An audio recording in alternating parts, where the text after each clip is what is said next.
एक बड़ी अफसोसनाक खबर से आपको आगाह करते चलें। कोयटा से bureau chief Mayo news Balochistan Sardar Mir Ubaidullah Khan Saswali की रिपोर्ट के मुताबिक शाबानी स्टेडियम के बाहर बलोचिस्तान नेशनल पार्टी के जलसे के इख्तिताम पर एक खुदकुश धमाका हुआ।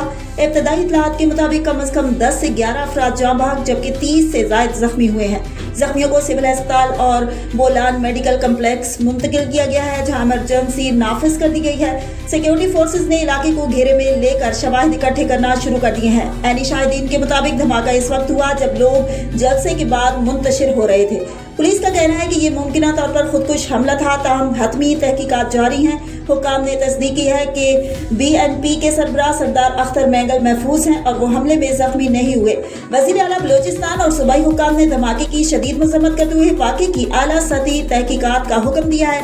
रेस्क्यू इदारे और अस्पताल हुक्काम ने आवाम से खून के अतियात देने की अपील की है, जबकि मज़ीद जानी नुकसान का खदशा जाहिर किया जा रहा है।